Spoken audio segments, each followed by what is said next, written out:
So my question for this video is, are the Clipse ruining their album release? Are Pusha T and No Malice ruining the release of their album?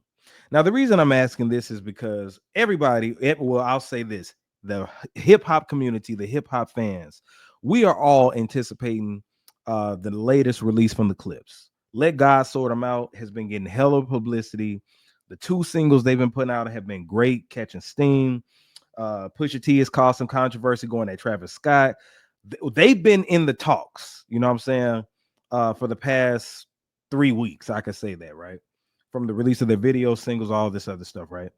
But recently, what happened, because Let God Sort Them Out, that's coming out in July, right? July 11th. And I have that in my head. But recently, there have been two leaks. All right.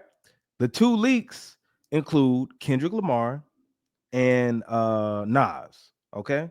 So I looked online today and well, it was yesterday, and Kendrick broke the internet again because Pusha T and No Malice, they've been talking about this Kendrick verse that allegedly got them dropped from Def Jam and all this other stuff. So they were somewhere at like a listening session or something like that, and people had their phones out, and they dropped it on the internet. So we heard a lot of the Kendrick Lamar verse. It was distorted and stuff, but boy, let me tell you something.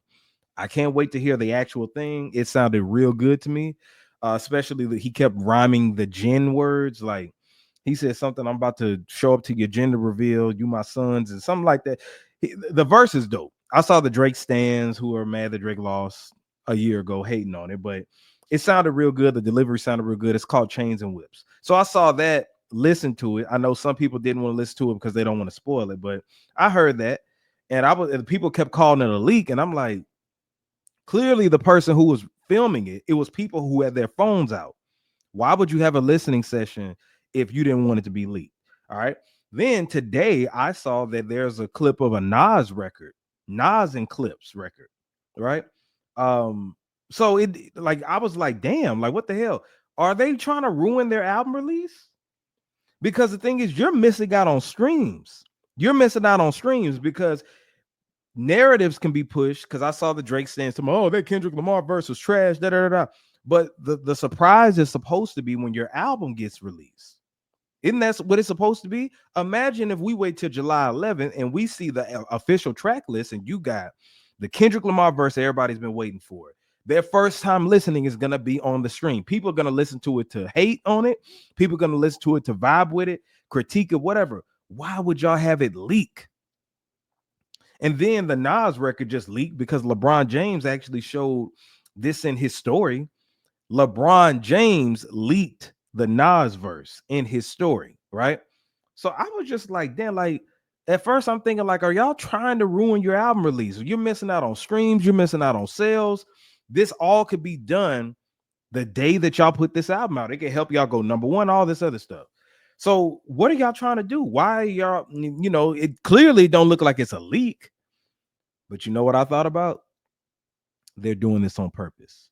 They're doing this on purpose. All right. I started putting my tinfoil goofy hat on, and I'm like, why are they doing this? But when you look at it, there's no way they would have let people in there to listen to some of the Kendrick verse that's distorted or whatever. You know what I'm saying? Like, there's no way they would do that with it, going like affecting their album sales, right?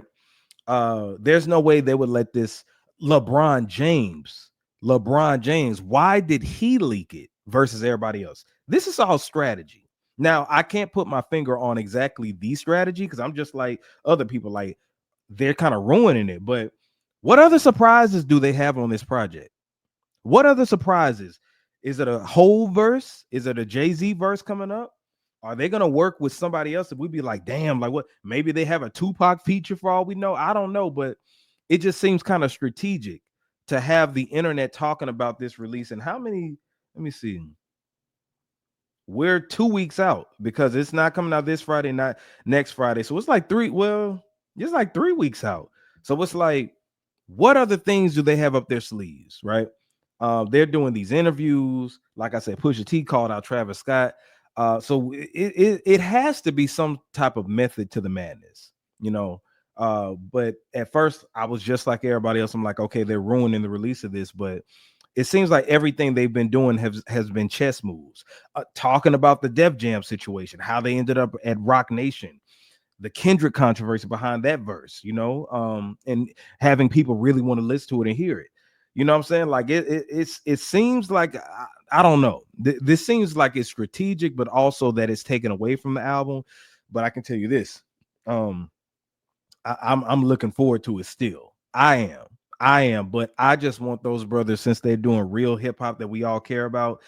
Pharrell is back on his production tip, doing a good job and everything like that. I want this to really be something for the culture. I would love for them to go #1. And you know how they like Pusha T ain't got no hits. The Clipse have hit records. They have hit records. Go check the track records. They had a hit just about on every album they did, but this is highly anticipated, and I would hate for these leaks to take away from people actually wanting to stream the project. Because I'm saying people who streamed your stuff, they don't stream it just to listen. They stream it just to hate and see what the hype is about. Some people will stream. See, it ain't like back in the day. Like back in the day, your haters wouldn't just go to the store and buy your records. You know, if they hear they're on the radio, they'd be like, okay, I don't want to hear it. Like, I'm not going to spend money to hate. But now, since everybody has streaming platforms and you can pay $9.99, $13.99, however much a month, all you got to do is just click a button and you can listen to it. So are the Clipse doing this in a strategic way, or are they ruining their album release with this Nas track and this Kendrick track and all this other stuff? The Nas feature really turned me on to the album. I'm like, oh, y'all got Kendrick and Nas, but I think maybe they have a Jay-Z verse. They got a Jay-Z verse. I mean, they're on Rock Nation, would only make sense. You know what I'm saying? So we're gonna see if that's the big song. Maybe this is a rollout for Jay-Z to announce his project coming out. Just putting your tinfoil Koofy hat on. What if this is a rollout to where we know about Kendrick, we know about Nas, Jay-Z announces on the Clipse album that his album is coming out pretty soon. Oh, that would drive the sales through the roof then, because everybody going to listen to that. Rock Nation gets a piece of this pie too. So people at Rock Nation are being very strategic, and it's making me wonder. At first, I'm like, what are y'all doing? But afterwards, I'm like, okay, maybe they may be on something. So y'all let me know in the comments what you think about that. Make sure again that you subscribe to the official YouTube channel, which is youtube.com/ResView. And we're gonna move on.